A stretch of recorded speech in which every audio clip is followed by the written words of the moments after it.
So my question for you is, we've heard a lot. It started with the debate when former President Trump started talking about eating pets and Springfield, Ohio, and it turned out that JD Vance even admitted on TV, well, if I have to make up things now and then to do what I need to do for my constituents, then I'll do it. Well, doing what he needs to do for his constituents is resulting in kids not being able to go to school, bomb scares, building evacuations. And by the way, these are legal migrants.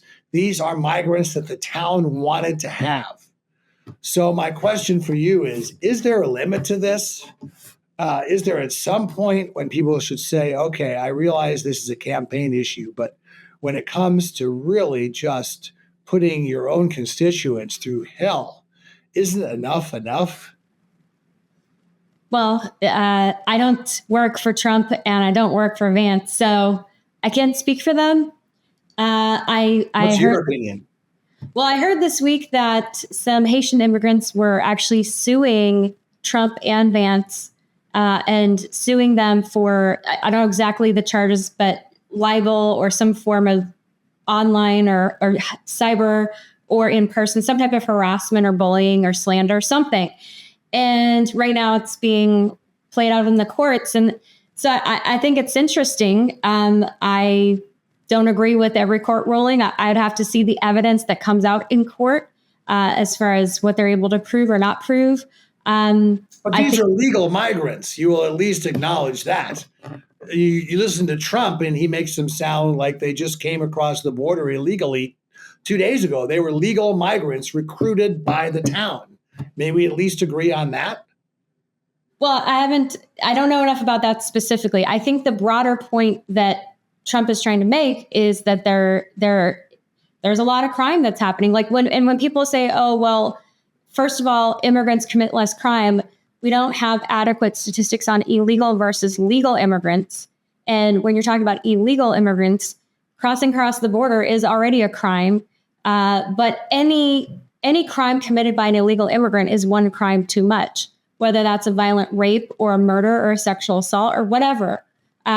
That's one crime too many. It should be zero, because we should actually control our border the way European countries do, the way that Canada does.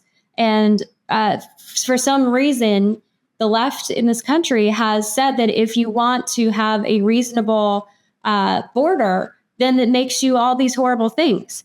And I agree that Trump crosses the line sometimes when he's talking about the rhetoric and these situations. But I think overall, the sense in the media is that if you actually believe that a country matters, that borders should matter, that there's something wrong with you.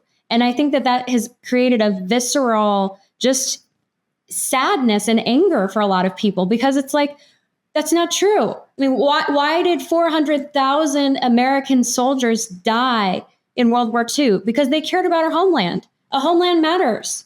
And so it should matter. And so it's not about, I heard a really good analogy. It's like, it's not that you hate the world because you lock your doors at night. It's because you love what's inside. And I think Vance and Trump, like I said, they cross the line sometimes, but I'm not going to get hung up on this case when I'm not going to be distracted by the bigger issue that we're talking about here. And I ultimately think it's distraction. I think Trump got distracted. I think he saw something on TV and he said it in the debate. He couldn't even, when he was challenged, he said, well, I saw it on TV. He couldn't even say where. I think Trump got distracted. We all know that he doesn't read anything, including his daily brief. So he couldn't have read it. He had to either heard it from someone or watched it on TV. Yeah, he said he saw it on TV. Intellectual curiosity, and he's totally lazy. But will you also agree that he killed the best border bill that we've had in generations, that didn't require amnesty for the Dreamers, didn't require a path to citizenship? He killed it for political purposes, and that's according to James Langford. Will you at least acknowledge that?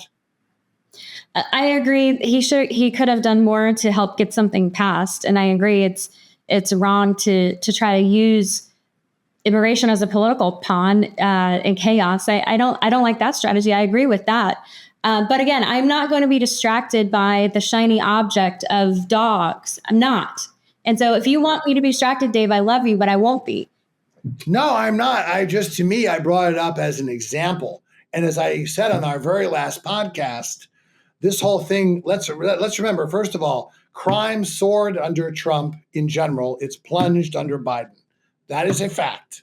So this idea of crime, second fact, that illegal immigrants commit crime at the lowest rates, lower than documented immigrants, who commit crimes lower than American citizens. And think about it, it makes sense because if you're here illegally, you don't want to get noticed.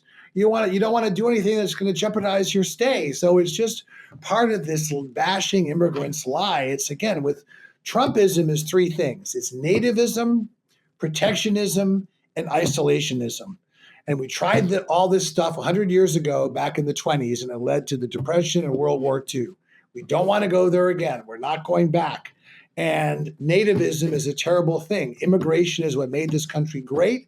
It is what it gives us a demographic advantage over our competitors. Now, having said that, the problem is our front door is too closed and our back door is too open.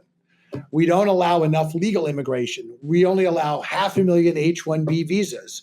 We should allow 5-6 times that many skilled people that want to come here. There are millions of unfilled tech jobs in this country.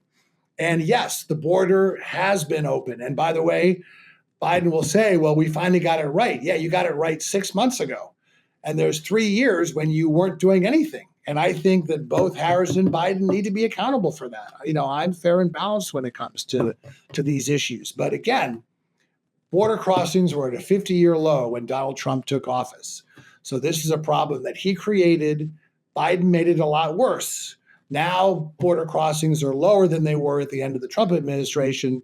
But you can argue it's too little too late because a lot of the damage has been done. So what's your next question?